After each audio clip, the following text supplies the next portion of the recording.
everybody, I'm Zenith Warrior Princess, the cutest of ghost buns, and welcome back to the Disney debate, where we debate the Disneys and where we have done this for 88 episodes.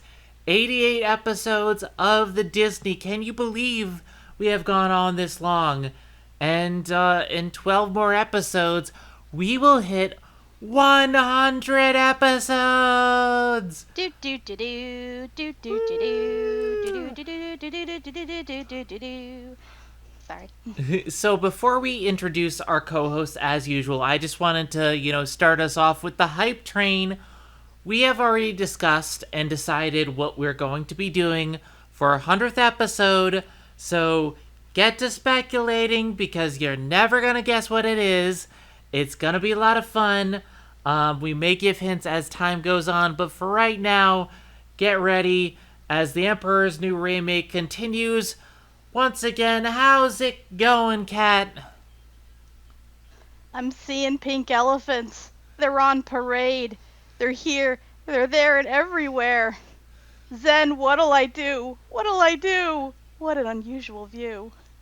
All I know right now is that pink elephants. So, Sorry, I got a bit drunk before this, so I'm a little.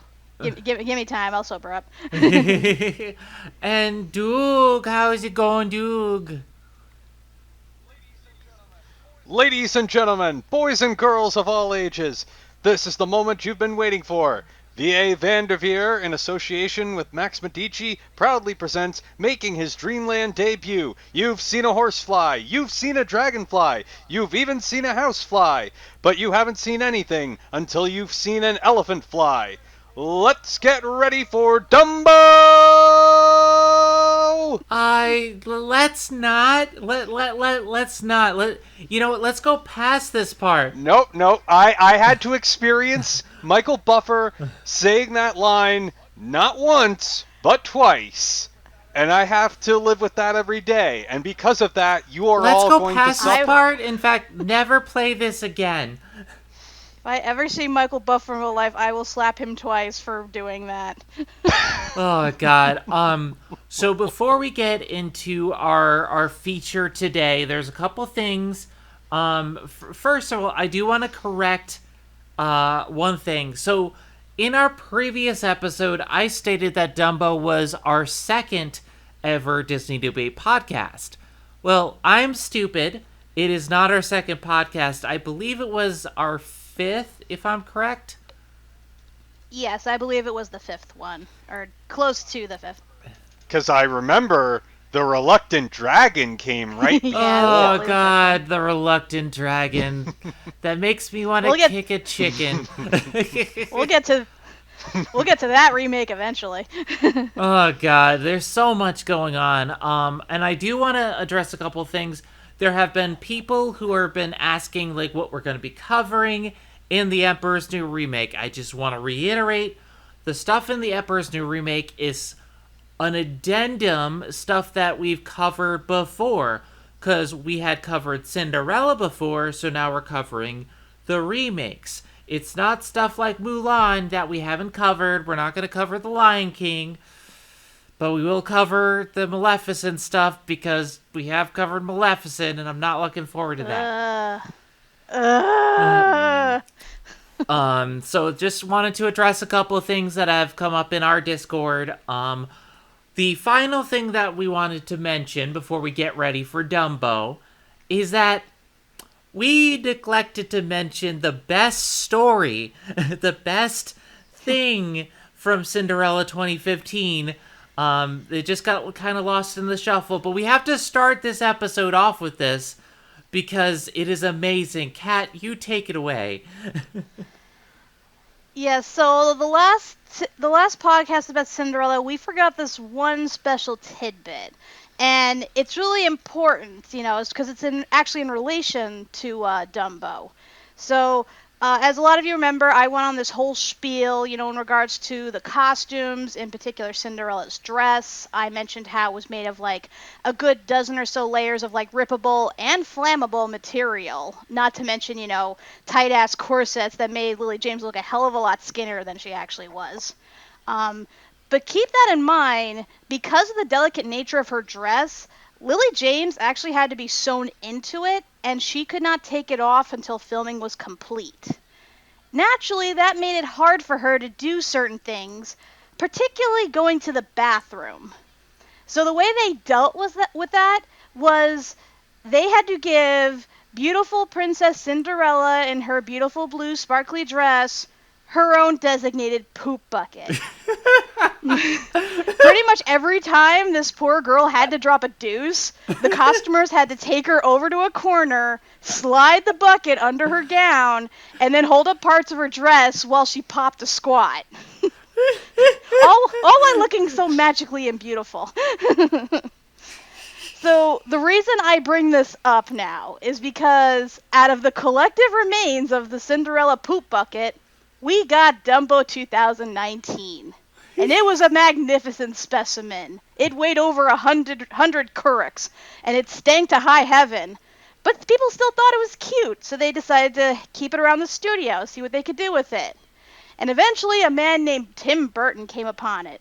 And as we all know, he is a man notorious for creating stories about misshapen misfits. So naturally, he decided to adopt the pack of turd and put it into showbiz, particularly his own live-action remake of the 1941 original Dumbo. And that, boys and girls, is the story of how Cinderella's poop bucket led to the creation of the live-action Stinkfest that we know as 2019 Dumbo. The end. Oh, thank you, Kat. Thank you so much. You're welcome. I feel like we cannot get past Cinderella and onto this without me bringing up that story. I had to. So yeah, that was one little tidbit that we had forgotten at the end of the podcast, and we were just kicking ourselves. I'm like, we have to remember that. Another thing that I do want to bring up from Cinderella is that we did mention how in most versions of Cinderella, they don't mention how she got the name Cinderella. It's, her real name is Ella. And kind of the sad thing about Cinderella as a franchise is that we remember the name Cinderella. It is marketed as Cinderella when her real name is Ella. And the trauma name, the name that she has been saddled with, has kind of been the name that has been franchised out that we remember. And I think that's kind of a bad thing. The same thing happened with Dumbo, and I wanted to kind of use that to transition to Dumbo from the original as we talk about it, because Dumbo's name is Jumbo Jr., and yet all we know him as is Dumbo. So as we transition into the original Dumbo film, Doug, what is your thoughts on this?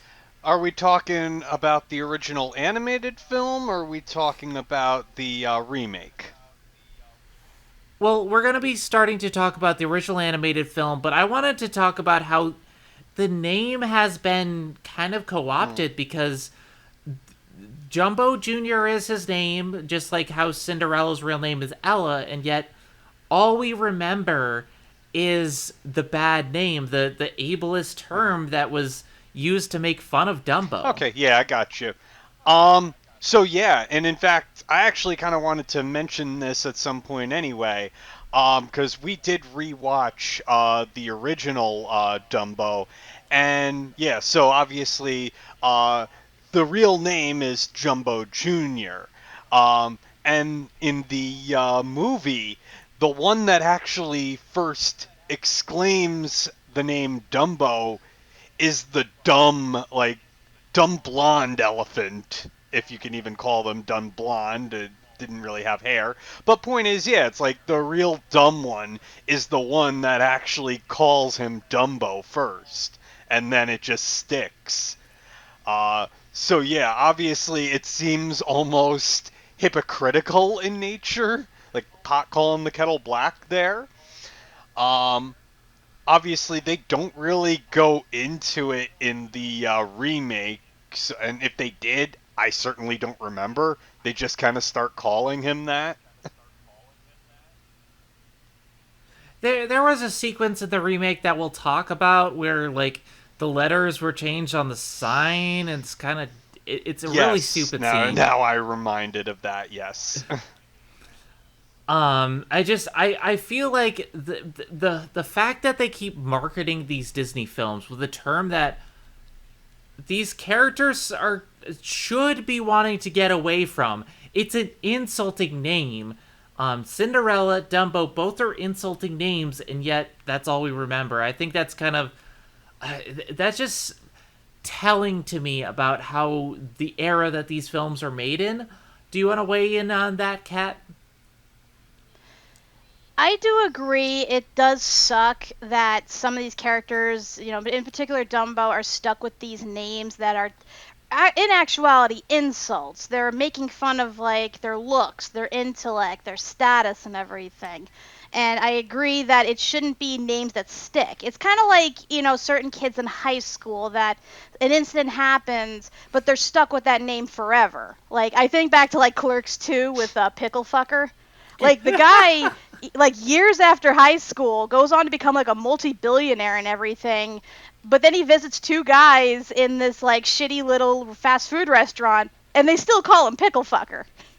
So, like I said, stuff like that sucks, and it sucks that people still remember that, but at the same time, it makes you a memorable person, you gotta admit. Plus, if you go about it the right way, you can turn a harmful nickname into into something that gives you notoriety.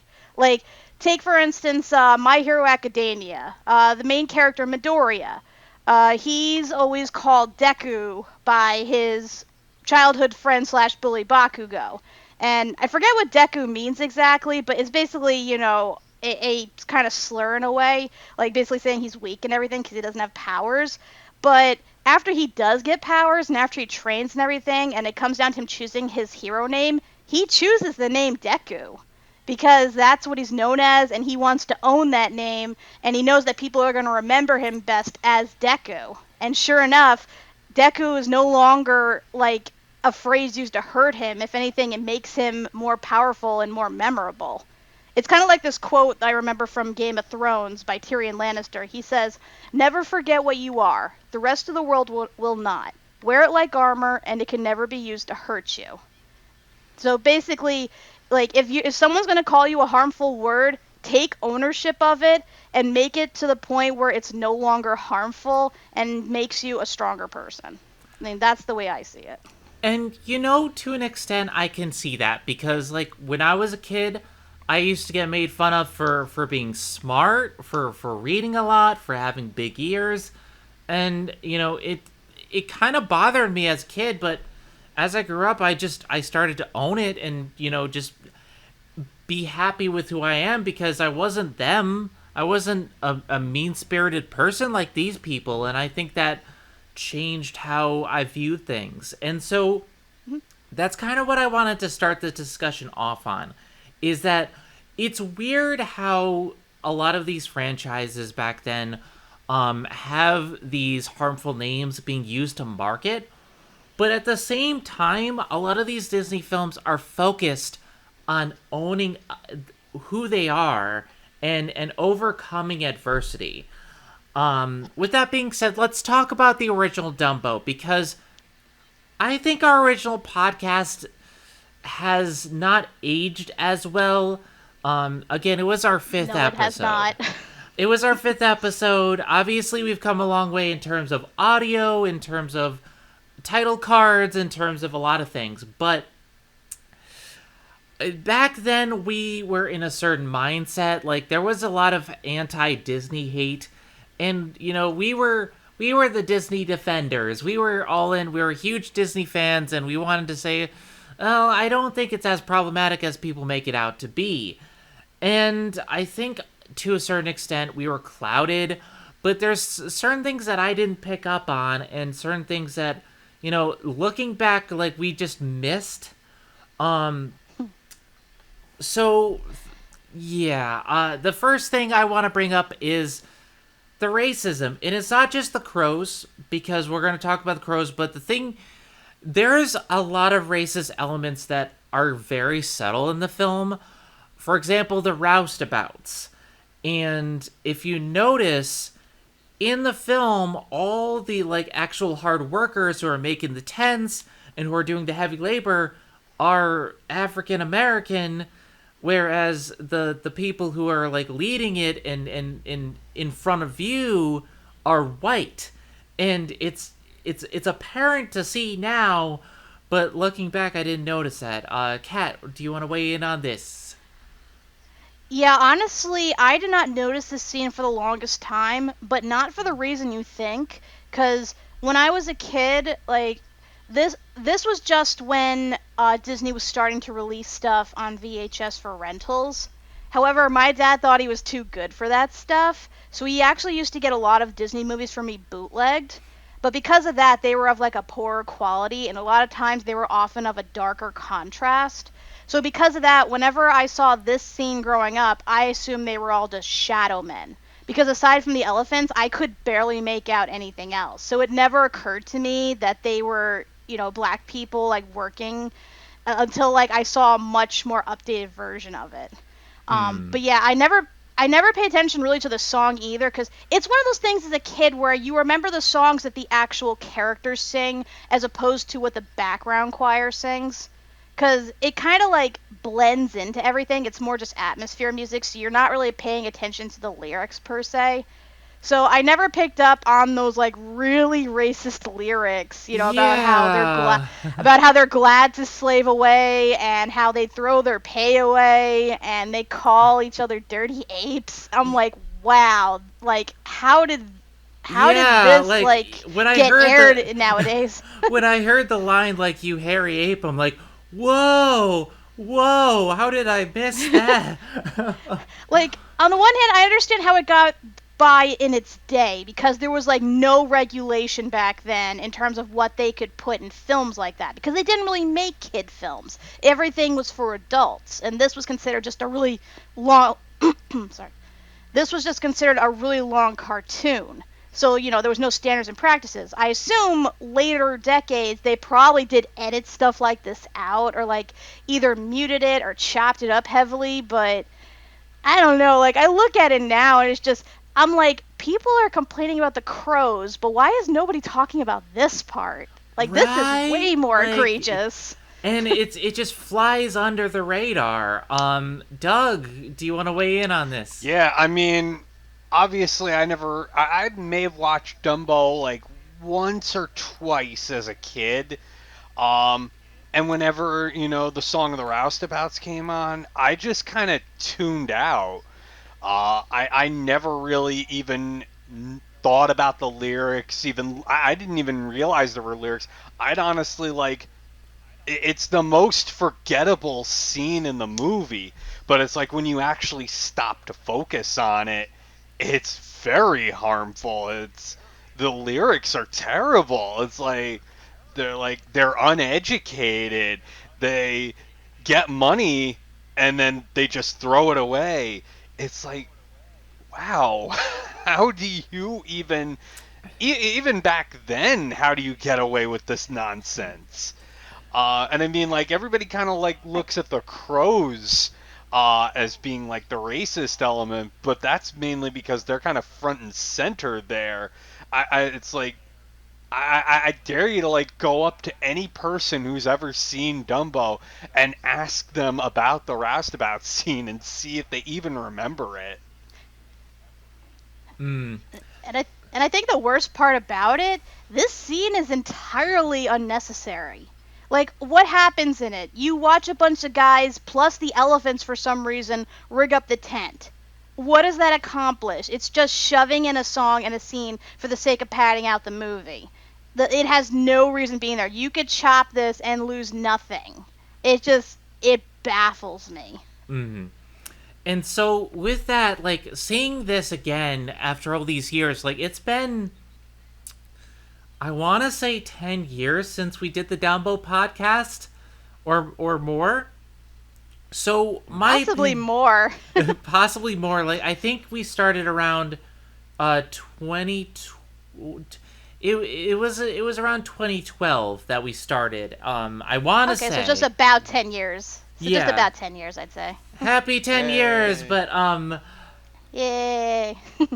so our opinions have changed over time, and I'm of the opinion like you should always be challenging your past opinions. Some things I'm very steadfast on, but with Dumbo, I was watching it and watching it, I saw more things about it. Like Kat pointed out to me the clown stuff with them getting drunk and how it was like Walt Disney being anti-union, and I was just like, whoa.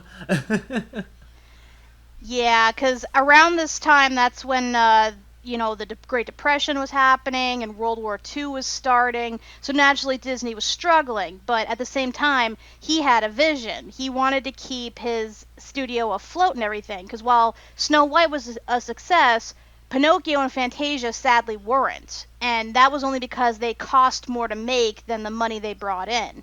So Disney was like really struggling at this point, but because he had pushed his animators so hard to make those last two films, naturally they rebelled and they were picketing and everything, refused to come in, and of course, he's a visionary. He wants to get his shit done, other people be damned. So of course, he had major gripes with all the union related people, and as I said, he made that rather clear, portraying them as the clowns from the circus, talking about their schemes and how they want to get rich and famous and how they're going to hit up the boss for a raise and stuff. And honestly, I feel like the roustabouts were like a reference to that, in that they're the ideal workers who will just slave away and not ask to be paid for it, as opposed to the clowns who don't really do all that much in comparison to Dumbo, yet they want to get a raise. Like, that's honestly what it felt like to me. Yeah, like I feel like that's what he was going for. At the same time, when you look at it, like the clowns are white. They seem like lower class or middle class white people, whereas like you see the carnival barkers and the people who are like in the ringmasters, and they're like high class white people, whereas the roustabouts are black, and it doesn't sit right with me. And then you get to the animal abuse, which, to be fair, I think part of the point of Dumbo is to go against animal abuse and to highlight the animal abuse, but there's still a lot of that and ableism in the film. Doug, would you want to weigh in on that? I mean, obviously, the real abuse I've noticed is from Jumbo, and how just they are all the kids and everybody, all the other elephants, they're just making fun of and abusing Jumbo Jr., and it's like she's naturally upset and trying to protect her child, and everybody else is like taking it as her being a mad elephant. So yeah, it's ridiculous that nobody has the common sense to see that her child is in danger and she's just trying to protect him. It's crazy. Yeah, I hate to say it, but that's kind of a common practice with, circuses and zoos and other side attractions that use animals as entertainment. Like, they will separate babies from their mothers before, they're ready, and will kind of break them in order to train them right so they're obedient from a young age. So that aspect actually is true, and just how utterly cruel they are toward young elephants.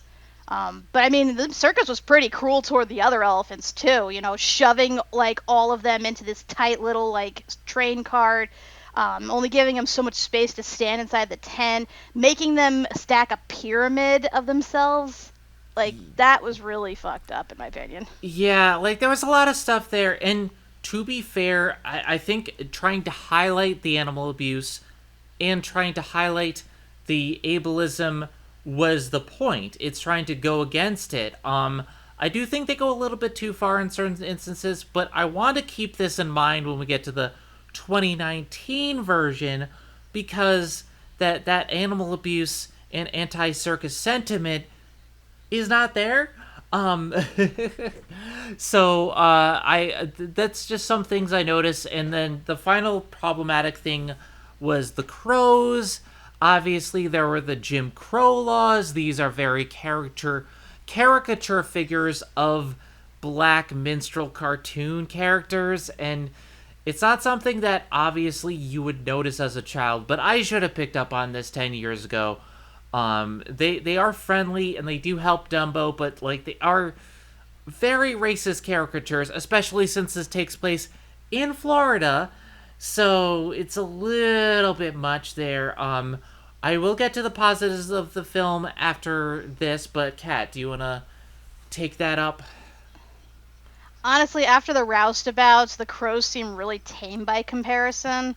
And while, yes, I admit they're still very problematic in their portrayal, compared to a lot of, let's face it, most of the cast in this, they're honestly among the most likable thing. Because aside from Timothy, like, they're the only ones that really support Dumbo. Oh, and besides his mom. Because while, yes, they do make fun of him, once Timothy calls them out on it and points out, what a hard life he had because of his ears, they turn around pretty quickly. They actually apologize, and they even teach him how to fly. They give him the inspiration by, telling him about the feather and everything, and, make him practice so that he actually gets good and is prepared by the time he has to go back to the circus. So in that aspect, I still think they're not entirely harmful characters because they're portrayed rather positively, especially compared to the other characters. It's just a shame that they had to go full on like stereotype with how they're portrayed, though, like in that regard. Because while yes, they are positively portrayed, I can harken back to Spike Lee's quote of like the whole magical Negro thing. And like I don't want to attribute it to them, but you gotta admit Dumbo wouldn't have figured it out otherwise if it weren't for them. So we kind of do have to attribute that to that. But at the same time, like I said, yes, they're definitely harmful. They should have been portrayed differently, especially like not had that name. But they're still not, in my opinion, the worst thing about this film. That's just my 2 cents. And Doug, do you want to weigh in on this? I am not a person of color, so technically I'm really not at liberty to speak about this. But from my perspective at least, I will certainly agree it's not egregious, it's not that harmful from what I've seen. It's like if you don't really pay too much mind to it, it's you don't even really recognize any sort of racism in it. But again, I think really we should be having this conversation with actual people of color to see what their opinion of it is, to actually have, a dialogue going about it. But yes, I agree. They're at least positive characters. It is nice to see them, kind of making fun at Dumbo at first, but then, Timothy does stick up for Dumbo as he's done the whole movie. So, and then to see them actually change their tune and actually contribute highly towards the plot, towards, Dumbo learning to fly, with very, clever idea of using, psychology, at least it portrayed in a very positive light in that manner. But again, I think we should really be having this conversation with people of color. Obviously, we are all white. I mean, it's a I mean, I'm very 3/4 white, but still. it is very hard for us to really put ourselves fully in that shoes. We will never fully understand, as seen in the new Cheaper by the Dozen. We will never fully understand exactly what it feels like. So yes, I one of these days I should get Viga to come on the show and ask. Obviously, Viga will not be able to speak for every black person, but it's good to have other perspectives, And we can Um, talk about Digimon. with and we can talk about Digimon. With And the ponies. and ponies and ponies and ponies. With all that being said, I do want to weigh in on the fact that despite all of this problematic elements, I still really enjoy Dumbo. And it's like, it's very different from Cinderella, where I was kind of bored by it as an adult. I'm still really entertained by this film. The music is still really good, and I know all the lyrics, like Casey Jr. Like, I know all these songs. I know Casey Jr., Baby Mine made me weep tears. Like, Baby Mine is so good. um, Pink Elephants on Parade is a classic, and it's one of the best sequence in animated history. Like, it's really damn good. But it's just, it helps that, like, it's just a really well-paced movie. It doesn't overstay its welcome. It doesn't really have much padding.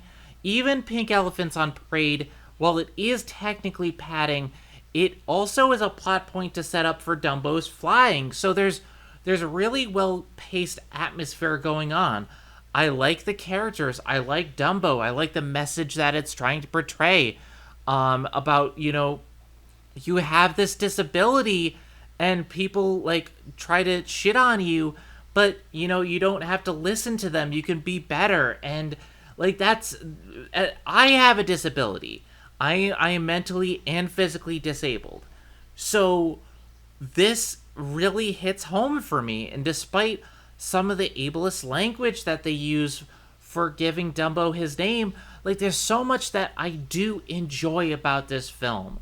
I think that this is a classic for a reason, and there's so much that I do enjoy about it that I can't call it a bad film. Kat, what do you think?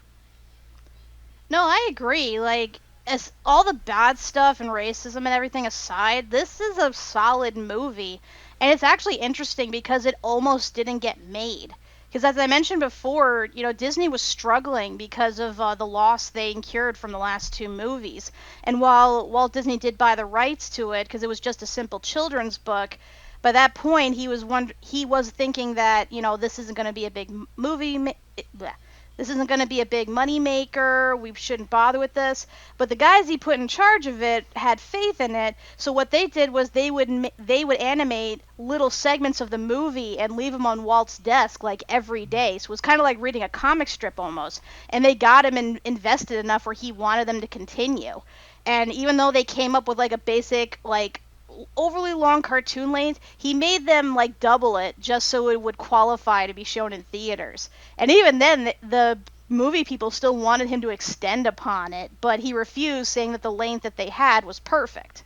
So yeah, and this is weird too, because as a lot of people know, the 2000s was a dark age for Disney because they were making like Disney sequels straight to DVD on the cheap end, and you could see the cheapness and everything, and how like a majority of it is just plain awful. That's basically what they did with Dumbo. They were trying to make it as cheaply as possible so they wouldn't incur another loss. So yeah, overall, for this 64-minute film, it cost them about $950,000. They made back 1.3 million on it. So this film technically saved Disney Studios during the war. That's a testament to just how great this movie is. And I think it's interesting to note that this was the one Disney film that it didn't get the shameful sequel. Like, we talk about, Cinderella 2 and Bambi 2, and we liked Bambi 2, but like, there's a lot of shameful sequels out there. Dumbo didn't get that. This almost got it though, because a lot of hardcore fans know that there was almost a Dumbo 2. Because I think they actually did like a bit of a sneak peek, like somebody showed like character designs and storybook board art for it. It was basically gonna take place like, I think, directly as the movie ended, and it was gonna like have Dumbo trying to find out what happened to his father, what happened to Mr. Jumbo. He would like associate with all these other circus animals like bears, a zebra, hippo, ostrich. Like most of the animals we saw in the first one, but that didn't have any sort of speaking role. So it was going to be like a sort of metaphor for like him going through his childhood and everything. But yeah, once the studio changed hands at the animation studios, yeah, that quickly got scrapped. And I honestly think it was for the better. I mean, yes, we ended up getting this live action remake Abomination, but at the same time, at least we didn't get the damage that could have been Dumbo 2. All right, before I add one final thought, Doug, what do you think? So I'm going to piggyback off what you were saying about the songs earlier for certain. I mean, Dumbo is certainly not my favorite movie, but definitely like the songs are so memorable. Baby Mine just gives you those feels, and if your heart isn't like torn in half by the end of it, you can't be human. Uh, Pink Elephants on Parade. It is the weirdest thing ever, but gosh, if it isn't like visually appealing and just uh, I remember you're mentioning earlier about Cheaper by the Dozen. So now I have to go in and talk about the Scrubs podcast, where they used to actually have Donald Faison do recaps of the episodes that they were talking about, and he would do it in rap. And at one point, the guy Daniel, their tech, who's also a DJ, he actually sampled Pink Elephants on Parade for Donald to, use as background rapping music. And it sounded awesome, honestly. Yeah. I have, yeah, if you... It'll be better than Chip and Dale rapping. There was actually like a compilation of all his recap raps. So yeah, if you get the chance, definitely give that a listen. It's a thing to be heard. And then finally, when I see an elephant fly, again, talking about, it's ultimately harmless, and the song itself is just so jaunty, and you love singing along to it a bit too. And it feels so hopeful, and especially given that it, moves the plot along in the end too. It's a great song. Yeah, it's like Dumbo is this weird thing for me because it's like I have vastly adjusted my opinion from when I was younger to where I definitely see all these problems, but I still really love it. It's like it's this mix where I can't say don't watch this film because you should. It's a classic. But there's a thing before you watch the film on Disney Plus where it says, hey, this is a product of its time.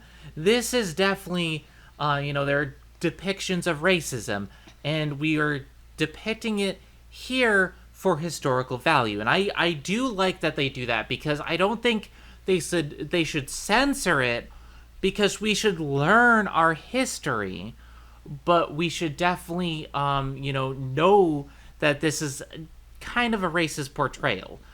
At the same time, go on. I was gonna say, like, one thing I read up on the movie was that this was actually the first movie to be made in present day America. So it came out in 1941, and the premise of the movie actually does take place in 1941.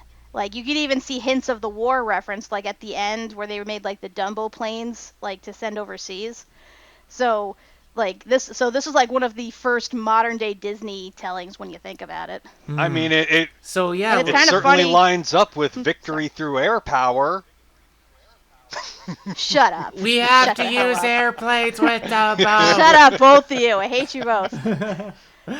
But it's actually in weird correlation to the live action because, again, this one takes place even before the original Dumbo, and the reason is because the year it came out, 2019, was the 100th anniversary of that premise. So, yeah, make of that what you will. Um, Even though technically and release-wise, it was like 78 years after the original release. oh god. And the other thing that I want to mention about the original Dumbo, well, I love a lot of it, and while there is problems, the biggest issue that I have is the ending, where Dumbo joins the circus and stays in the circus, and yeah, his mother has her own car now and whatnot, but like, no, the whole film was about anti-circus, and now he's joining. He what? After that, after the ending where he flies, it does not compute for me. That ending does not make That sense. is because he will buy the circus with all the money he's made, and he will take it down from the Yes. inside. Like the soulless corporate hog that he is, like Disney is. When you think about it, the original Dumbo is a lot like Rudolph the Red-Nosed Reindeer, in that, you know, he gets made fun of for his so-called abnormality, but it ends up helping them in the end. And even though logistically he shouldn't stay with those reindeer or Santa because of how badly they treated him, he stays anyway just because of, you know, the fame it brings him. So I think that's kind of the same thing they were going for. Yeah, I can kind of see that, but like, I still like. I like a lot of this film. I really do, and I think a lot of it really works. And the climax is great, and he's blowing the peanuts at the people who were bad to him. And then they show him in the train, and I'm just like, no, you lost me. You lost me. You lost Kana too. Kana's like, no exploiting the animals. I mean, technically that happened in the book, so I guess they were just staying, you know, faithful to that, because they actually did borrow a lot from that tiny little book, you know, strangely enough. So, and like I said, they were trying to keep this as simple as possible, so that was probably, in their mind, the best ending they could think of. Yeah, that makes sense. I understand kind of why they would do it from a production standpoint. It just, from a narrative standpoint, it doesn't make sense to me. Do you have anything to add to that, Doug? Victory through air power. Shut up. We have to use airplanes. This episode is We now a cannot callback achieve to every victory Disney without debate that we air have. power, I and will we need elephants that can fly. I will turn this podcast around, I swear to God.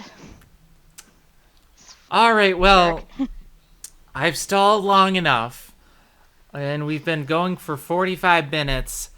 And yeah, I've stalled long enough. And part of this was because I don't want to talk about it. I don't want to think about We it. don't talk about Dumbo. No. I mean, technically we have been talking about it, but we've only been talking about the first 10 minutes of the remake. Because seriously, the entirety of the original movie takes place in like the first 10-20 minutes of the remake. Because that remake is twice the length of the original movie. And it has absolutely no reason to be. It's just an Yeah, excuse so to see Tim let- Burton's wet dream. Let's rip off the Band-Aid. All right, Dumbo 2019 is bad. And it's inexplicably bad. It's like, it has a lot of the problems that the live-action remakes have. It has bad CGI that, like, with their dead eyes. It has some bad acting from the kids.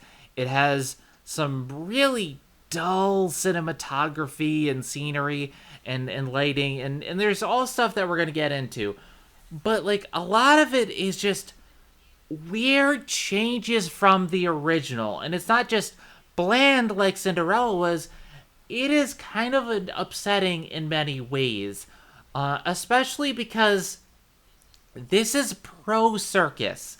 This movie is pro-circus. And did they not pay attention to Dumbo? Because, like, the whole start of the film is this circus is down on its luck. You know, because of the war, they lost a lot of people in the Spanish influenza, and they need an act, and it's all about Danny DeVito, who is probably the best part of the film for me. But Danny DeVito is like down on his luck. He's the ringmaster of the circus. He needs an act, and so Dumbo has to bring everything back. And so right from the start you lost me, because Dumbo was about the cruelty of the circus. Why would you make the pro circus message? You missed the point. And the real irony of this, around the time this movie came out, that's when Ringling Brothers finally shut down because of all the excessive protesting from like PETA and other animal groups because of their mistreatment of elephants. Mm-hmm. So it's just like, right from the bat, you lost me, Doug. Okay, so you remember how during our Cinderella review, I was talking about how basically these remakes kind of suck the whimsy right out of, whatever the original story had. Yeah, there's that. Plus the fact that the original Dumbo, it's mainly like the animals that are really the focus of it. In this, we basically have to have, humans as our follow point, and Dumbos and the animals are just kind of there being dumb animals, whatever. So already you have a Transformers movie on your hand. Yeah. Ugh. And then there's Funny story. The screenwriter for this was the screenwriter for Transformers 2, 3, and 4. and now that makes too much sense. And then the shit just poured over. and then there's also the fact that, From like the poop I was bucket. I brought up before, Dumbo never says like a line of dialogue, and honestly, a lot of the movie's a lot of the original movie is pretty quiet, and then like you have the occasional dialogue in there from the animals, or maybe character humans in the background, or you have the ringmaster talking. And I mean, at least, like you said, I think Danny DeVito's probably your best, guy there, but it's Danny DeVito, so how can you not love him? But yeah, I mean, he's really the only one that's really like, with all the crap that he's given to work with, he's basically the one like holding everything on his shoulders. And then it's like, I mean, I guess we'll be talking a little bit about the music later, but there are just songs in here that are just like tonally all wrong. We're gonna get to that. We're gonna go through the story bit by bit. I wanted to get it out, like, from the very beginning. This kind of rubbed me the wrong way, because from the very beginning the message is flipped on its head. Kat, were you gonna say something earlier? If I did, I forgot. Go ahead. Okay. So we have this movie, because Dumbo was all about the animals in the animated film. This makes the least amount of sense for live action, because you have to fill in with humans. So you have Danny DeVito, who is the ringmaster. And to be honest, Danny DeVito is good in anything he does. Danny DeVito can make crap shine, and he's the thing that I pretty much liked about this film. And this isn't the first time he's played like a guy from the circus or even a ringmaster, because he actually was like a circus guy in the movie Big Fish, again directed by Tim Burton. And I think he was like technically part of it too, as like Penguin in Batman Returns. But yeah, point is, like, he kind of is like completing that circus trifecta when you think about it. Can we just talk about that real quickly in regards to Batman Returns? Because we basically have a reunion of Danny DeVito and Kevin. Well, no, not Kevin. Michael Keaton. Excuse me. Yeah, we have Michael Keaton and Danny DeVito in a Tim Burton movie, and apparently Christopher Walken almost was cast in it. So all you'd be missing is, what's her name? Michelle Pfeiffer. And then you also have Colin Farrell, who's a future Penguin. So Penguin, and Batman, and then in the film, Dumbo wears Joker makeup. Like, it's just... I have a theory, and we're going to discuss this later, but this is like a Batman reunion. It's crazy. And actually, another fun tidbit too. Both Michael Keaton and Colin Farrell technically both played Marvel villains, because Michael Keaton played the Vulture and Colin Farrell played Bullseye from Daredevil. God. Oh God, it's a small world. It's a small world after all. Well, in the Yep. multiverse, anyway. But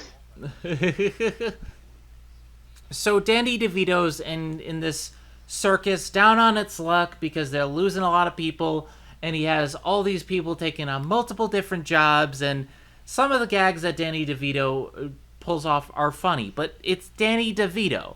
And he has this monkey that won't stay in its cage, and he runs around, and he has one of the best lines in the film where it's like, "Is that a monkey in your desk? It's only for emergencies."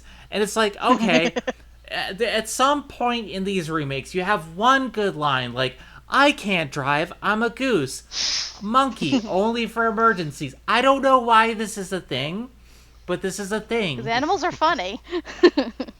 But then we introduce the other humans, and wow. So you have two kids who are the most wooden actors I have ever seen for children. Like, these are planks of wood, and the girl who is very scientifically inclined and somehow reads the script at every turn because there's no way she would be able to know half this stuff. And then there's the son who's just there. I don't really have much to say about him. And then you have Colin Farrell, who comes back from the war, and like, I do get a little bit of sympathy for him because they do a good job with the cinematography of showing that his arm was blown off in the war. He lost it in the war. In the war. I do think that's one They of the took good his squeezing arm. Squeezing arm. I do think that's one of the good aspects because, like, I immediately felt for Colin, but, like, his entire shtick for the movie is that he wants to go back and join the circus, but he can't because, like, he lost his arm because he was this trick rider in the circus, and so they put him on elephant detail They also instead. sold his horse. And it's like, and they sold his horse, but they didn't sell elephants. But it's just like, I partially liked his character because of this introduction, but they don't do anything with it. I mean, the reason the father is there and his whole thing is actually supposed to be in parallel to Dumbo, because since Dumbo doesn't speak and we only have visual, like his visual cues to like pick up on, we kind of like and because of the animation, we can't really tell too well like what he's thinking, what he's going through, besides either looking sad or whatever. So Colin Farrell's supposed to be like a stand-in in that, because they kind of go through the same thing when you think about it. They both end up having like this disability. They're discriminated against because of it. They end up losing like their critical role in the circus because of said disability. They have to learn to adapt and use said disability to their advantage and rise above it. And they have to get over the loss of their loved one and then find love with other people in order to feel whole.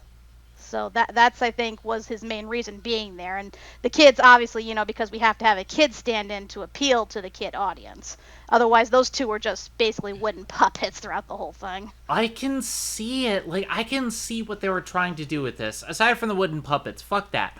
But I can see what they're trying to do with Colin Farrell's character. And I initially liked it, and I like that they're trying to go with disability, but it takes so much of a back seat, especially when they bring in the female character, that I don't really care about Colin Farrell very much. And it's like, I think part of it is like he never feels like he was struggling with his disability, and it's just like, I feel like he's just like, obviously, if you have a disability, you can be an ordinary person. But, like, for me, having a disability, it's a detriment and it's a struggle. And I don't see that with Colin Farrell's character. And it feels bland to me. Doug?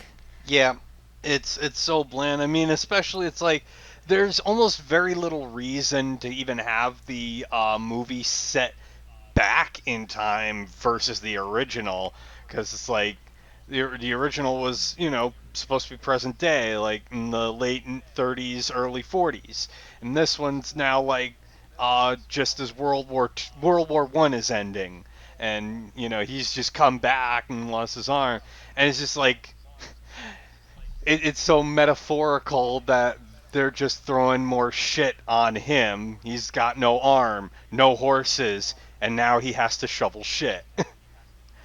And he's lost his wife too. And now it's like he's lost all this, and in the midst of it, it's like we don't know what's going on. We just know this circus is failing. I mean, I don't know if it's really Colin Farrell's fault or anything. He's trying to, do the best with what he has, but they're just not giving him anything to work with there. They don't ever show him grieving is my biggest issue. Like, never mourning. Not to mention he's even like trying to push away his kids too. It's like his daughter's like trying to talk to him, whatever. It's like, oh, nobody cares what you have to say. Blah blah blah. Just do the thing that I want to do. Why don't you take an axe to the circus? I want to be a scientist. No, you. Like, don't get me wrong, I'm glad they're having a girl in it that, wants to pursue, like, academics and, like, science and everything, especially for that time period, but at the same time, she's in a circus that is quickly going under. Like, they need money, they need people coming to see them, otherwise, her dad's out of a job, they're out of a home. Like, as a guy with only one arm just coming back from war, like, there's no program in place for soldiers, especially ones that, basically got a whole limb amputated. So she's basically really doing nothing to help her father or the situation they're in at that moment. Just, oh, I just want to do science stuff. It's like, okay, well, you going to do something to actually help the circus, or are you just going to read on your own time and hope everything works itself out? Like, come on. And in regards to Colin Farrell, I think part of the reason why we don't see him struggling that much is because he's too good a performer. And I mean that in the sense that, like, because he's actually, like, a really good, like, stunt performer, and he's actually really good in terms of riding horses and doing stunts on horses. And keep in mind, like, the whole time he played this character, he had his arm behind his back, and it was just covered with, like, a green felt, and then he just had, like, a sleeve hanging off. And he did that the whole time, and he did it with, like, really relative ease. So I think because of that, his natural ability just shined through too much on screen and didn't make it look like he was a guy who just recently lost his arm. Yeah, and it's like, to be fair, if you lose a limb, that's not an immediate, like, issue. Like, I know people who have disabilities who, they can get along, or some people who have been born without an arm and they can get on just fine. And yeah, we want to highlight that. I feel like there needed to be something, because you're piling all of this on this character, and yet you don't do anything with it aside from give him a plank of wood who's setting people adrift. Like, it's Lindsay Lohan all over again. We're setting you adrift. I'm not your buddy friend. I'm not your friend, guy. I'm not your I'm not buddy your guy. friend, I'm not your guy, buddy. Yeah. I think it would have worked better if they had Colin Farrell himself actually working with Dumbo. Like, he discovered Dumbo's flying abilities, and he helped him, like, own it, while at the same time learning how to, live his life and do things with only one arm. Like, again, that would have been a nice parallel. Because, really, we didn't need these kids. Like, We really don't didn't. serve... Because, like, it portrays that trope, that, oh, only kids can, connect with animals. Only kids can tell what an animal is thinking and feeling. And, all the adults are, like, evil and will always mistreat them and stuff. It's like, no. Like, who do you think takes care of most of, like, wild animals that are in sanctuaries and stuff who cannot physically be out in the wild? They're all legal adults. Like, it just gives those people a bad name. Like, you really want to put children in charge of wild animals? Like, That's how we get like headlines made. You don't want Yeah, that at least to like the happen. snake charmer was actually like kind of empathetic towards Jumbo Jr. Like, I did like the snake charmer, but at the same time, if we did have the kids in charge of the elephants, they could be trampled and we'd be rid of them. If only. If only. Oh, by the way, I gotta point this out because I can't believe I didn't realize this. So you know the strongman, what was his name? Like Rambo or something like that. He's like the strongman / accountant for like the circus. And the Most drummer. versatile member of the circus. Yeah. He goes on to play boastful Loki in the Loki series. Oh my god! So he's a Where was the TVA on he's this? a Loki variant.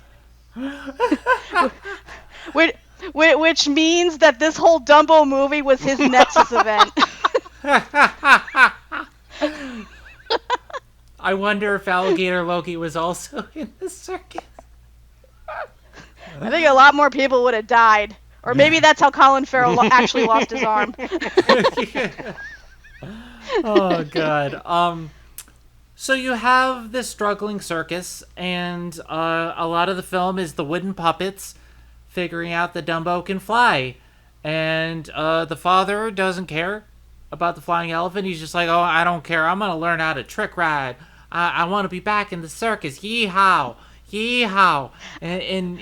But by the way, I gotta point out how funny it is that they're supposed to be an American family, yet the dad is Irish and the kids are British. It's yeah. like, why? What is And with mixed the race. inexplicable Britishness of the... This is the second time in a row that we've had inexplicable Britishness. Why am I talking British? What's up, governor?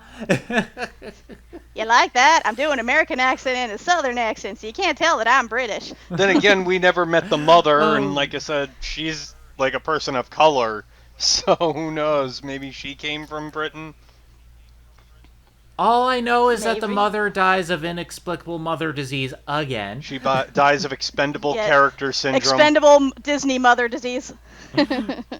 And a large part of this film is just, setup, gags. The only other thing to note is that there's this, because they want to make these people sympathetic, they have this really awful person who hates elephants just whipping the elephants. Oh, it even goes And, further like- than that. He has a real stick up his ass about Colin Farrell's character too. Yeah, like, I don't get what this person's deal is. Like, he's one of the roustabouts, and thankfully they made him white so that it isn't really racist.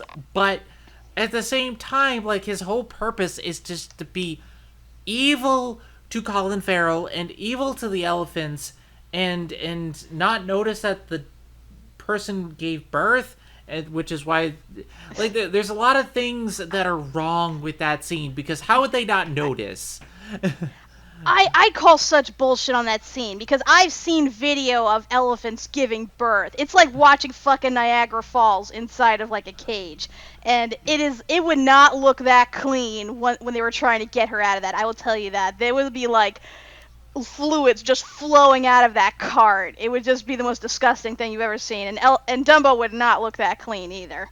So, yeah. I call it such bullshit. Like, there's a lot of bullshit going on, and another point of bullshit for me, and this is for the film, when they show Dumbo and everyone looks at him, they're like, oh, look at his ears, he's like defective and like all this stuff, and I'm looking at the CGI, I'm like, those ears aren't that big compared to his body.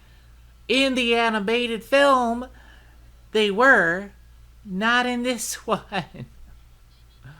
I mean, when they're fully extended, they look big enough, but like when he has it folded, it's not as noticeable. Yeah, like, it feels... I feel like the CGI is the biggest problem, because here's the thing. In animated, I can suspend my disbelief and believe that an elephant can fly. I can believe that a man can fly. I believe in a thing called love. And a but Superfly. in a Superfly. But I can't believe that the CGI Dumbo can fly based on the weight proportions because it's so realistic looking.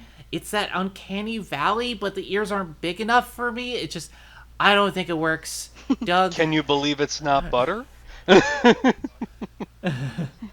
5-ounce bird cannot carry a 1-pound coconut. I mean, They're non-migratory. it's just more of that CGI nonsense. It's like, whatever. It already looks bad enough, so I just kind of have to roll with it. Like, don't get me wrong, I still think Dumbo looks cute for the most part, despite the fact how, realistic he looks. But, yeah, I felt like they could have done a little better, like, made it stand out more. Because, like, what was it, the whole scene when they reveal him in front of the circus goers, first they try to hide his ears in a bonnet, and it works, but then he falls out and his bonnet comes loose and then his ears pop out, and it's like, yeah, they're kind of long, but it's not like they're comically big like we've seen the cartoon Dumbo. But somehow that's enough for people to like look at and be like, oh, that's fake news, oh, those are totally fake, what are you trying to pull? That doesn't make sense though, because like, how, you're right in front of it, how can you like, what, this is not the internet comment section, like, be impressed, damn it. Like, there's just so much infuriating in that. Yeah, that whole part, like, nobody in this movie, like, reacts properly. It's like, they see this baby elephant that has overly large ears. Instead of thinking, like a display for our circus, something to add to the freak show. That'll totally draw a crowd. People are going to come to see this baby elephant with oversized ears. We'll make tons of money. They're like, oh no, another freak. We can't have that in our circus. We'll be a laughingstock. We totally got to hide it. Like, are you serious? You're a circus! They're all about, like, oddities and stuff. Like, this is basically, like, Barnum's, like, old freak show and stuff. Like, he would purposely make fake things to draw crowds. And, yeah, a lot of the time they knew it was fake, but people saw it anyway just because it was so bizarre looking. Because people are attracted to the bizarre and the macabre. But they're treating it like a bad thing, even though his, like, ears aren't that big a deal. And then the people, like I said, they don't react properly. It's like, first, it's like, yeah, aw, like a cute baby elephant, that's appropriate. But then they're like, oh, he has ears, oh, he's so fake, you guys suck, this elephant sucks, we hate this. It's like, are you kidding me here? Are you really kidding me? Like, there were still myths going about, like, mermaids and stuff that people believe. There are still people today that believe in things like Bigfoot and the Loch Ness Monster. And you mean to tell me a group of circus goers are going to be offended by an elephant with big ears? Like, cut me a break. Like, there's so many, like, infuriating things back to back to back. And it's like, yeah, they try to roll with it with Danny DeVito, and, like, he's doing a pretty good job of selling certain things, but I still don't buy it. I don't buy the audience. I don't buy a lot of this stuff. And then you get into this cruel person who's whipping this elephant into a frenzy. And so it's not, the mad elephant isn't them trying to protect the child. It's just because he's whipping the elephant and it doesn't make sense. And then you get to the baby mind portion, which they botch completely. I don't like this at all. I mean, technically they chained her up because she did kind of cause the death of a person, even if he did have it coming. Like, I guess they had to really put, like, the extreme ableist in there, because he hated both Dumbo and Colin Farrell's character because of their disabilities. But he took it, like, way beyond. And the fact that the others were mourning his death, I'm like, why? You saw how nasty he was treating them. Why would you feel bad at all for this person? He got what was coming to him. But, yeah, and I agree, the whole baby mind scene was botched so bad. Like, I get they were trying to, like, do this movie straight, but it's like, you can't do Dumbo without having baby mind appear in it at least once. Like, even as a credit song, it wouldn't do it justice. Because, like, this was an Academy Award-winning song. But, yeah, they didn't even get the timing right. It's like, okay, you have the one character sing it while on ukulele. Okay, so we don't have, like, the invisible choir singing. I can accept that. But again, the whole timing of it was just off, and it goes by so fast. It's like 2 seconds, and boom, we're on to the next scene. Like, I remember that scene as a kid lasting like probably like 5 minutes or more. It just like you feel the full emotional impact. Like when he is being pulled away from his mother, still holding onto her trunk. Like that is the most heart wrenching thing ever. And they totally cut that out of this. They It's like as soon as barely I saw them, interact in this version. I know. It's like as soon as I saw that, I'm like, okay, I know I'm gonna hate this movie. If they can't even get this scene right, there's no hope. Like Baby Mine destroyed me when I saw it again, and it just like they don't interact and they don't have anything. No, Doug. No, I'm exactly what I was saying before. It's like, yeah, with the animated movie version, it's like that song is happening as Jumbo Jr. and his mother are interacting through her, prison gate. Through, you see as she's like caressing him and picking him up and trying to gently play with him while she's like, imprisoned, and this is the only way she can do it. And then like in this live action one, it's like you basically kind of have so it's like right as the aftermath of the tent falling down, and Dumbo's still under it, and they start singing only now as he's trying to make his way out from under it. And the song just goes on as he's making his way to find his mother, and it ends just as you get to her caressing him with the trunk. So and then yeah, again, like you feel like there's the song repeated at the credits. It's like they don't really care about the tone of it. They're just trying to do like a pop version for your award consideration. And even then they're being like so hollow in their delivery of it. They're just kind of looking off to the side with this blank stare in their face as they're singing it. It's like, come on! Freaking shed a tear, for crying out loud! And that just let's talk about the music, because they do this with all the songs in the film. Like there are a couple like references, like with Casey Jr. You have Danny DeVito singing it briefly in a second. You have Baby Mine for a second. You have like some of these classic songs like Pink Elephants for a second. But it's not there. Like, they don't do anything with them. And it's like, why include them if you're going to make these so bad versions of these songs? Yeah, like I don't understand too why they couldn't just include them, because they could have. I mean, heck, when they did the live action adaptation of the Jungle Book, they had some of the songs in there. And granted, some of them didn't make sense or were just flat out comical, but they had them there because they knew that's what people were kind of there to see. So I don't understand why they couldn't have made more of an effort with this. It's like they're trying so hard to play this straight that they just zap out, like, take out all of what made it, like, magical, what gave it emotion. It's like you need those songs. Like, even if they're, like, downplayed a bit. Like, they had a good thing going with Baby Mine at first, but the whole setup and timing was just so awful. It just zapped it of all, like, emotion and just took you out of the whole thing. And that's like a good metaphor for what this film is. It's dull. It is frightfully dull. It's not just how they do things, because it's infuriating how they change things, but it's dull in how they look. Like, visually it's so dark and dim. It's not interesting cinematography. Everything's so bleak. The songs are so bleak. Like, none of this is memorable outside of how infuriating the changes are. And then we get to the Dumbo that is in clown face paint as the Joker, and I'm sorry, I was scared to hell. And I had people when I was live tweeting say like the original was scary. No, this is nightmare fuel to me. Like, he looks like a freaking the Joker in his makeup, And it's like he looking at you like we live in a society.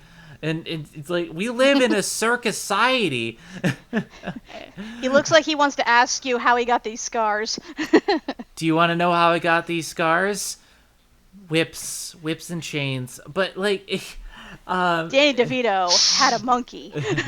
a monkey and a gun from I Toby was Tyler. trying to remember It all the comes name back of to the circus. Damn you, Toby Tyler. It all comes back to Toby Tyler with a monkey and a gun for emergencies. It all Damn makes you, sense. Arliss. I knew it was your fault. This is really turning into be an anniversary. We're just mentioning like all of the films. So dear to my This heart. time we'll come up with more. So, like, I want to mention a theory I have, because we're going to get to this later, but I think that Dumbo is a stealth Batman deconstruction. And this is all a joke, but like, if you look at it, you have Batman, who we'll talk about later. Michael Keaton is the villain. He's a rich asshole who's buying up stuff, and he has to be taken down by the Penguins, and Dumbo in the Joker makeup in a society has to escape by the end. Like, this feels like a Batman deconstruction to me, and then you have a monkey in there somewhere. I don't know. Duck? I theorized that Tim Burton wanted to do an entirely different movie, and the executive said, okay, well, you could do this, but you have to do Dumbo as well. So he kind of Frankenstein monstered that shit. And basically, we kind of get two movies. Yeah, we kind of From do. what from what I heard, they originally were going to have him do a live-action version of Hunchback of Notre Dame, which, in my opinion, he would have been better suited for, given its, naturally dark, like, tone overall. And I'm not talking about the Disney version, which, really brightens it up. I'm talking about the actual, like, film/novel version, which I felt like that would have been better suited. Like, in theory, Dumbo is appropriate for Tim Burton because, again, it's about, a misfit, and he's really good with characters, that are odd and who don't fit into society and have to, like, rise above and stuff. But it's just, you could definitely tell they had to strip away a lot of, like, his signature styles, because, like, yeah, it was dark, but at the same time, there was no black and white coloring like there tends to be in a lot of his movies. Like, they made an effort to make sure that everything was colorized, even if it didn't look appropriate. But, like, you can still see his style kind of poke through, especially when it came to, like, the evil Disneyland you see toward the middle of the film. Because it's, like, supposed to be a combination of, like, Disneyland, Coney Island, the World's Fair, but with, like, a Tim Burton twist to it. And that's when you see his style shine through, especially with that, what was that one island with, like, the giant skull or something, like Nightmare Island? Yeah. Nightmare Island. Basically- like, I wanted to see more of that. Basically, like, Tim Burton and just ejaculated all over Coney Island. I honestly kind of wanted to see him do Hunchback, because Hunchback is gothic, and that would've would have been more his actually style. worked with Tim Burton's. This feels phoned in. All right, I'm gonna move on to where the film should have ended, because the film has the flying scene where they bring up Dumbo as a clown, and they have him put up fires, but then they have active fire in a circus tent for some reason, and everything catches fire, and he flies and saves everyone. And I was looking at this scene, I'm like, movie over, right? Dumbo flew. That's the end of the movie, right? No, that's the midpoint of the movie. How is there an hour left? I know, it's like, wait, we got to the big climax. What happens now? It's like, well, obviously we need to bring in a villain. Otherwise, this isn't a traditional Disney film. Because, traditional Disney films have to have a villain somehow. The villain was the circus in the original film, and because they took the villain out of the circus, we have to bring in Michael Keaton. And no, like, they padded this movie to all hell and back. I was looking at my watch throughout the second half of this film because what do you do with this? You bring in Michael Keaton. He says, "Hey, I want to buy Dumbo. You have this flying elephant. I hear it can fly. I've seen everything, but I want to see an elephant fly. Bring him to my attraction. Did I mention I am not a villain?" Also, I have a love interest for you here. Yeah, Colette makes no sense either because you have a love interest out of nowhere. Like, they don't do anything to really build up Colette, and it's like, I kind of like her, but she doesn't have enough time to really do much because they want her to ride Dumbo in an act, and then Michael Keaton takes away the nets, and he's like, "Did I mention I'm a villain? And I'm gonna take away the nets and." Nobody's impressed with the flying element. Be impressed, damn it. Be impressed with the flying elephant. Nobody's impressed. You have the guy from Seinfeld who's over there saying pink elephants so, and he's like, you have to control your animal. But the elephant is fucking flying. Oh my god. That again, it harkens back to what I was saying about how nobody reacts properly in this movie. It's like you have this one guy who runs this big successful circus. He wants to buy Dumbo. Okay, that makes sense. He's a flying elephant. People are going to come around to see that. But then he's like, "Oh, but it's not enough. We need to have my star trapezist fly him." It's like, why? Why is that necessary? Why isn't the flying elephant enough? Like, do you just have like a supply of flying elephants lying around that you keep using and people are bored with them? And to further bafflement, he brings in the owner of like this bank that he's trying to get a loan from, and the guy is just not impressed with anything. Like, even the whole like pink elephants thing, like, you have sentient bubbles that are in elephant form. Like, this is some magic witchcraft shit here, and you're just like, so? Like, are you kidding me? It's fucking bubbles. And even when they bring Dumbo with Colette out and they start doing the trick, he's still not impressed simply because Dumbo flew out of the tent.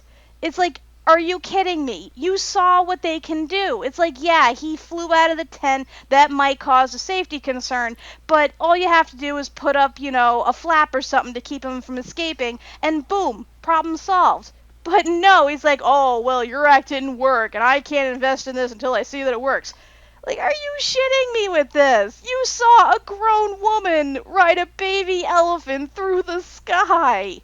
Like, what is wrong with this universe? There was one shot that perfectly encapsulated how I feel about this film. It was Danny DeVito. I had the subtitles on. Danny DeVito looking down and sad, and it was him saying, "I'm not investing 1 cent until I can see this works." It's like, that's the film in a nutshell. Like, why? I don't want any part of this, Doug. In theory, this film works. The idea of them, kind of splitting it into these two things where, you have the original movie and then what happens after, Dumbo gets famous. It's a good idea. It's how you get things like Into the Woods and, what happens after Happily Ever After. So I think it was a clever idea. In execution, not so much. Like I said, I am just so distracted by how weird and just kind of lack of even character Michael Keaton is providing. This guy's done like very evil. He had just done like freaking Spider-Man Homecoming and scared the shit out of me when he turns around and looks at Peter and, just threatens him cold. And I'm like, I've seen this guy as Batman. I've seen him in other things too, where he's just so delightful or creepy. He puts in just so much into his performance. You can't help but be drawn in. And this guy, I don't even remember his name. He's just so He's evil Walt blah. Disney. Evil Walt Disney. Just so blah. And, And Tim Burton gave him nothing to work with there. So it's... And he has a terrible So you- hairpiece. Like seriously, he looks like he's 5 seconds away. He's about to sing like the Lollipop I'm sorry. Guild song. with that He's hairpiece. evil Kentucky Fried Colonel Walt Disney. You wasted Michael Keaton in this. That is unforgivable. And then it's like, as I led into earlier with our introduction, as soon as I hear Michael Buffer say, "Let's get ready for Dumbo," no. I'm like, this I movie is didn't not wanna going to relive get that. This movie is not going to get any better. I'm slowly dying. That this movie will not end. Help. It has You wanna more know some- endings than the Return of the fucking King. We'll get to it. Cat. You want to know something ironic? One of the first people they approached for the role of this Vandelay character was Tom Hanks. And I find it really funny because he plays Walt Disney in Saving Mr. Banks. See, that given would have that this whole- worked. Yep. Cause that would have been like a real funny like twist to see the guy we were supposed to find lovable in Saving Mr. Banks suddenly turn around and be the evil Walt Disney that everyone thinks he is in the Dumbo version. Like I felt like that would have been the most hilarious thing ever. And that's probably why Tom Hanks turned it down, because he would have forever been stuck with that image. Oh yeah, and another thing about Michael Um, Keaton. Remember when he was that like really messed up, butcher heir in King of the Hill? It's like, Oh, why yeah. not, God. Oh, bring God. that there? Give this guy kind of a creepiness to him. But No. no, they don't really do anything with it. Like, here's the thing. He starts doing things that are, like, subtly evil. It's like, well, let's take away the nets to make it more enticing. Let's not hire the rest of your circus, even though I promised to. Let's get rid of Dumbo's mom. And, like, why? Like, this all these things is, did I mention I'm not a villain? And it's like, and then he starts having a meltdown, and he starts chasing for his elephant, and he sets his entire park on fire, and he has his evil henchman who makes alligator shoes try to take care of, like, Dumbo's mom, but the circus comes together, and they have this wacky sequence where they take care of the elephant, and this guy with the alligator shoes and a burning tent. It's too much. It is too much.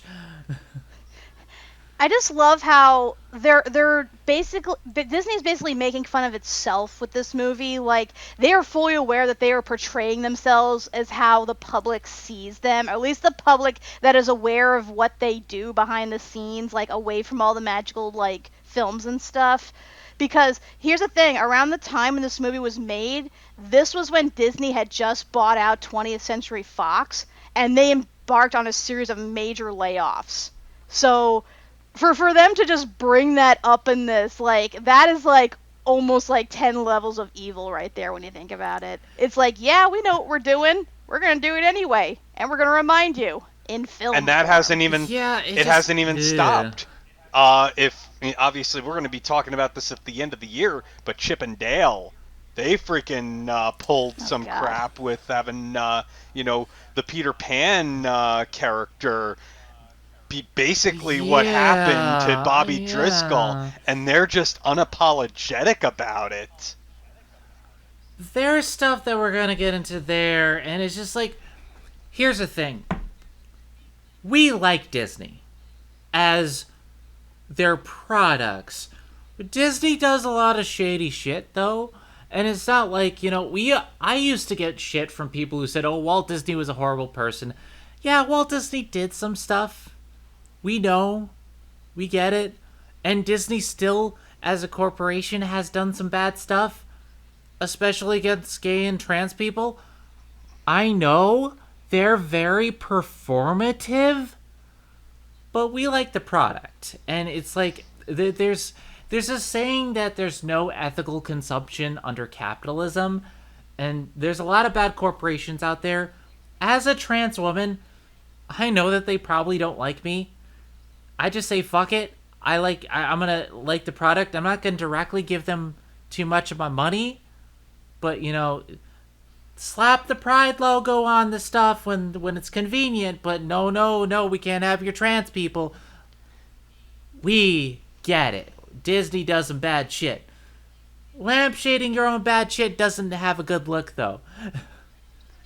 I know, just because you point out your own foibles and make fun of yourself in movies doesn't take away the fact that you are still doing the bad shit and you're not improving upon it. Because there are still, like, so much issues. Like I said, the whole original Dumbo thing, they were making fun of the unions just because the artists wanted to get paid like they should be. That's still an issue today. They're still, like, laying off artists, and they're still giving Pixar shit, every time they come out with a movie and they want to share profits and stuff. They're still overworking their workers at the parks and not paying them adequately. Like, honestly, this movie just reminds me of all that bad shit, and it shouldn't. That's not what a Disney movie does. A Disney movie is supposed to distract you from the bad shit. You're supposed to go into a fantasy land where, those type of things don't exist, or at least they're not prominent. You should be able to just lose yourself in the magic, lose yourself in the story. Just, escape. Because that's what Disney movies are, escapism. And this movie doesn't do any of that for me. It makes me painfully aware of every single minute that goes by. And it just makes me feel awful afterwards. Like, thinking that A, I wasted my time, and B, I just watched, like, a beloved piece of my childhood just get eviscerated and made to, like, this soulless corporate piece of schlock.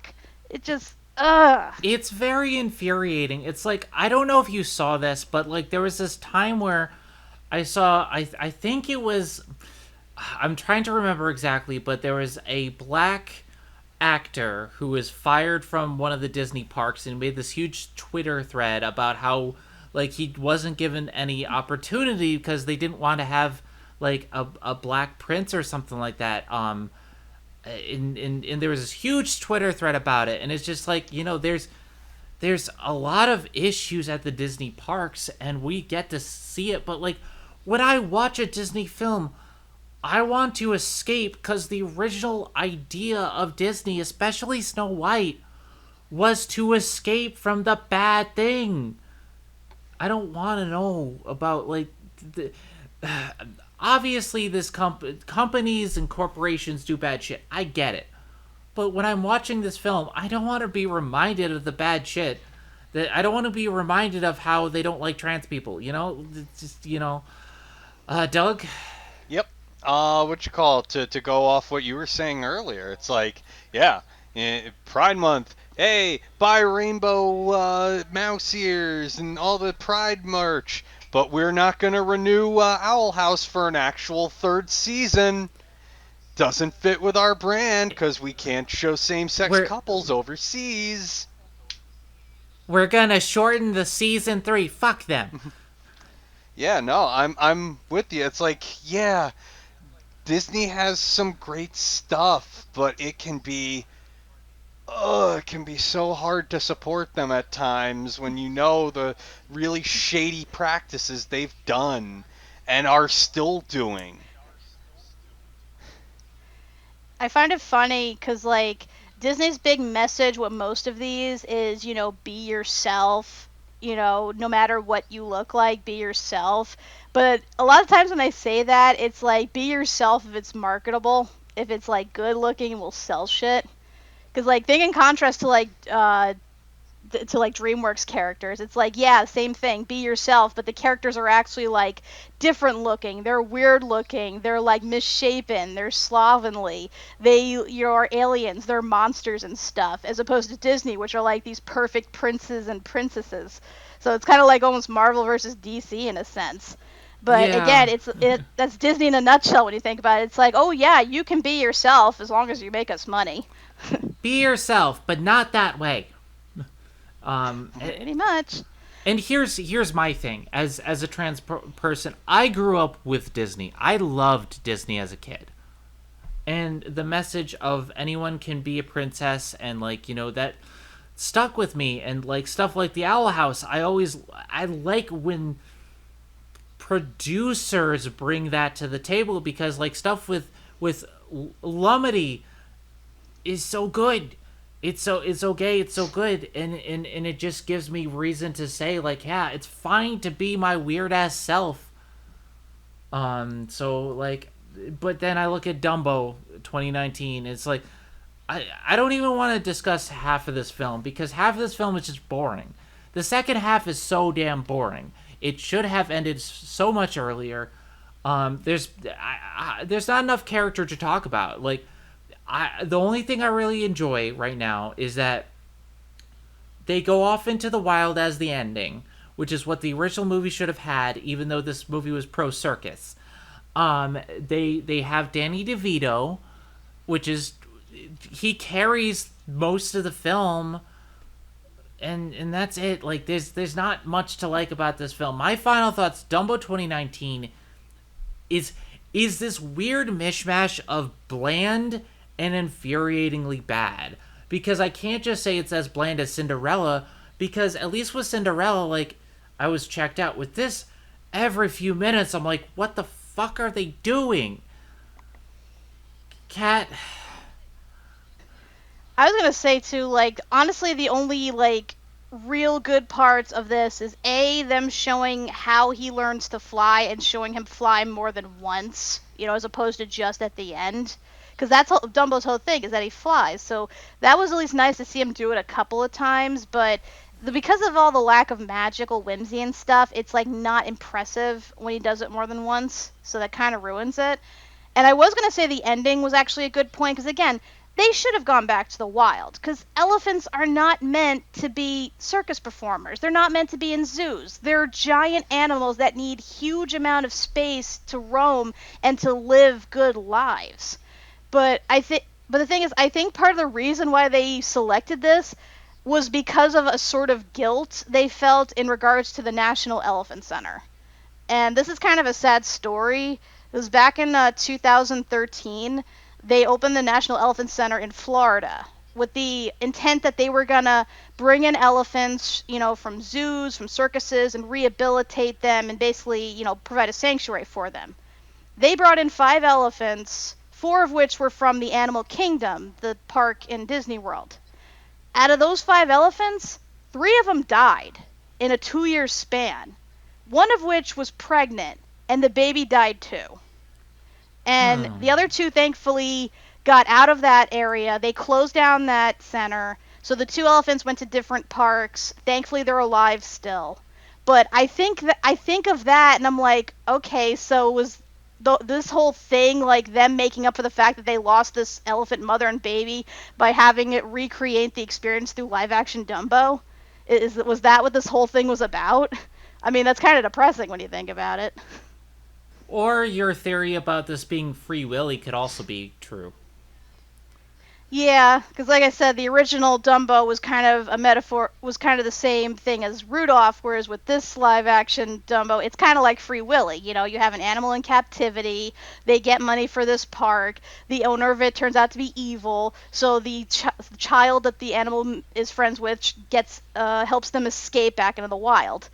But yeah, it's kind of like the same way, though, because really, what do you remember about Free Willy other than the ending and the music? It was pretty much just as bland. It's not as infuriating because it's not based off a pre-existing product. I mean, I do love the soundtrack, but that's it. But yeah, this movie, like, my final thoughts, I despise this movie. Like, this is easily one of the worst live-action Disney adaptations I've seen. Like, and granted, I wasn't a huge super fan of Dumbo to begin with. There are still scenes from that scare me, even as an adult, just by virtue of having scared me as a kid. But it's still ultimately charming. It's still, like, yes, an overly long short, but it's full of whimsy, and Dumbo's just so adorable. And you have Timothy, who's like the greatest character ever, even though he was totally left out of the live action, despite a small cameo. But yeah, you see this live action, it's just so emotionless. It's so soulless. It's like they sucked out everything good about Dumbo. And yeah, they got rid of the bad stuff, but they didn't replace it with any good stuff. It's completely hollow. And I say just stay away from this. And like don't even show your kids this because your kids are going to be bored out of their freaking mind because like I know kids will watch anything, but this I can't see anything about this keeping their attention. Doug, Yep, I pretty much have to say exactly the same thing. I think there were ideas in this that in theory work, but certainly not in execution. Uh, I think it was a very bad move to give this to Tim Burton because this is definitely not the right style, or at least, if he had his idea to do with it, it just it didn't really mesh. I think you really should have given this to another director, somebody, on a more brighter and something along the lines of maybe like Baz Luhrmann or something. Make it kind of, spectacular and big and do stuff with the music. Maybe add a few more songs that actually, you could get an Oscar for or a nomination for that anyway. But it's like, yeah, this is such a hollow movie, and you feel, especially toward like the second half, you feel every second of it just draining your energy, and you're wanting to go, and then you're just staring at pink elephant CGI blah like the CGI Dumbo is, and it's just it's not a good experience. I'm with Kat. Don't show this one. Leave it. Let's never talk about it again. Just watch the original animated movie, discuss the troublesome elements of it so that we may get a dialogue going. But no, 2019, as much as you like to correct your flaws there, it comes off in all the wrong ways. Set it I adrift atop the wood Mm-hmm. from those kids. like I said, this is infuriatingly dull and bad. Like this actively made me rage, and as I continue to think back to this, like I'm having trouble breathing. It's giving me rage issues because of how these things are just not good, and it's like I had someone comment like, how can it be worse when the original one was problematic and racist? I'm like, his worse. Like, I will take the original Dumbo over this any day because it at least has really good music. It has good characters. It has whimsy. It has a good message. Yes, it has problematic elements, but like, it doesn't have an emergency monkey, and it doesn't have it doesn't have all of this bad shit. It doesn't have Batman in it being evil. That's just a real consistent element with all of these live action remakes. They'll take out like a lot of the problematic elements, but they'll also take out the whimsical stuff too.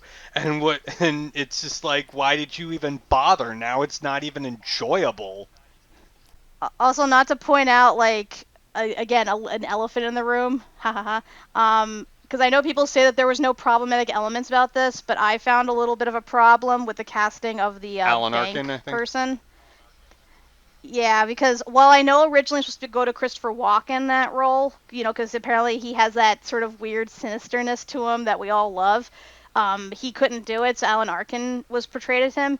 I find it a bit problematic that, that the soulless, greedy bank loaner is played by a Jewish man. Who's not impressed They- by pink elephants and who's most famous Yeah. for Seinfeld? Like, it just, that doesn't sit right with me. I don't know. How do you feel, Doug, since you're the Jewish one I'm here? a bad Jew, so I'm not the person to be asking. I don't know. I just feel like whenever somebody points out like, oh well, at least it doesn't have the racism and stuff, I'm like, well, have you seen this character? Not that he's being egregious or anything, but the reference is there. I'm just saying. He's kind of a nothing character too. It's just like he's there to be funny, I guess, and not be impressed by the elephant who flies. Damn it! And it just He's your stern Jewish father, basically. oh god. With that being said, I am Zenith Warrior Princess, the cutest of ghost buns. I'm Kat Macberrie. I'm Doug Macberrie. And we will be seeing you next time as we dive into another episode of The Emperor's New Remake, because we're going to be talking about Lady and the Tramp 2019. I don't remember this being as bad. I remember it being okay, but nothing to really write home about. But I could be wrong. You never know. Kat and Doug seem to like it a little bit more than I do. But we will touch upon that next time. I need time to rewatch The Lady and the Tramp and Scamp's Adventure. But yeah, we're gonna return to that next time. It's gonna be a little bit. I need a little bit of time to get that ready. But hopefully this is not as infuriating as Dumbo was, because God help us all. Just the moral of the story, kids: always clean out your poop bucket. Otherwise, shit like this happens. And just remember, when shit hits the fan, you don't put it in the Dumbo film. You don't call it Dumbo. Have a good one, everybody.